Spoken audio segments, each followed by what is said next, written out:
Good evening, friends, and you're welcome back to our channel. Today, we're going to be discussing the shape and arrangement of bacterial cells. The shape and arrangement of bacterial cells. Bacterial cells have many shapes and arrangement and diverse sizes, and it's important to discuss and know this. Now, we know that bacterial cells are microscopic in nature, and so they are very small. They usually range between a size of 1 micrometer to 2, 5, or 7 micrometer. Now, a micrometer, what does a micrometer look like? A micrometer is a meter on a ruler if you divide it into a million places.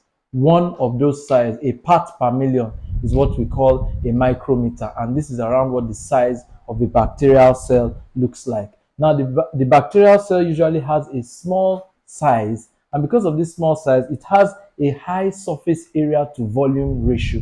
It has a high surface area to volume ratio. Now, what does this mean? This means that the bacterial cell, due to the small size, has a large size, as in a large area, and the volume is really small. And this helps the bacterial cell in the respect that simple osmosis and diffusion is okay for the transport of materials around and within the bacterial cell. So this is okay. So that makes the bacterial cell does not need a highly specialized circulatory system to share or distribute materials within the bacterial cell because of the high surface area to volume ratio. This is very, very important. Now, the bacterial cell has a cell wall, and the cell wall is selectively permeable.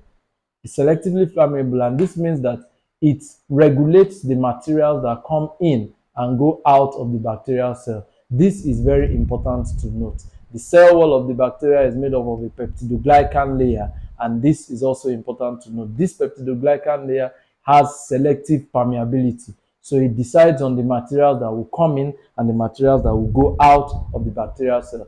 The cell wall is also rigid. It's very rigid, and so it gives the bacteria its shape. It gives the bacteria the shape and supports the bacterial cell in all that it does. This is important to know. Now, the bacterial cell, there are different shapes for different types of bacteria. The first shape is the cocci shape, which is sometimes referred to as an oval shape, cocci or oval. And there are many examples of bacteria that have this round, oval, or coccal shape. Examples include the Streptococcus and Staphylococcus. These are good examples. Meningococcus, they are good examples of bacteria that have a circular shape. Now, you also have a bacillus shape, which is the rod shape.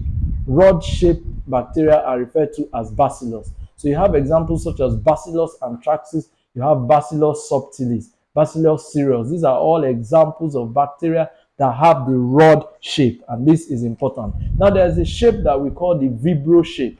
That's the shape of a crescent, the shape of a sickle. There are some bacteria that have this shape. An example being a commonly known bacteria called Vibrio cholera. Vibrio cholera is a bacteria that causes cholera disease in children and even in adults. So it has this sickle-like shape, this sickle-like shape, which we refer to as the Vibrio shape. So you have cocci shape, you have bacilli shape, you have vibro shape. You also have spirular shape. Now, you have spirular shape and you have spirochetes. Spirular and spirochetes, they both have this double helical spiral shape, which these bacteria have. And it's important for us to note the difference between the spirular and the spirochetes is that the spirular have a more rigid spiral shape, while the spiral of the spirochetes seem to be more flexible, a bit stretched out than that of the spirillum. This is easy and important to note. Now, so bacteria are also pleomorphic in shape. Pleomorphic meaning that they take up many different types of shapes. Many different types of shapes. We have some examples of bacteria that take on many different kinds of shape, and an example is our Corynebacterium diphtheria. Corynebacterium diphtheria is an example of a bacteria that can take up many different kinds of shape. Helicobacter pylori.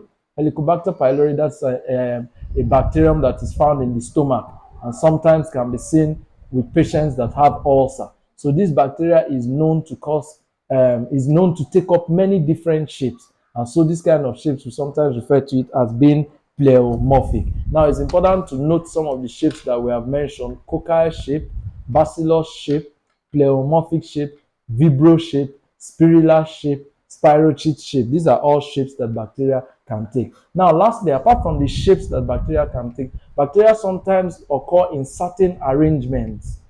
So you can have bacteria that appear in pairs of two. And if they are cocci and they appear in twos, we refer to them as diplococci. That's two cocci. So it's actually a unicellular organism, one, but its appearance, when it comes up, when you see it in nature, when you see it under the microscope, they are usually in twos. So examples are our meningococci and our gonococci. They appear in twos. So we refer to them as being diplococci bacteria. We also have bacteria that appears in chains, and they can be cocci but appear in chains. So we refer to them as streptococci. Is in chains but is also cocci. So the arrangement is, it has a chain-like arrangement, but it is cocci, oval-shaped bacteria that occur in a chain formation.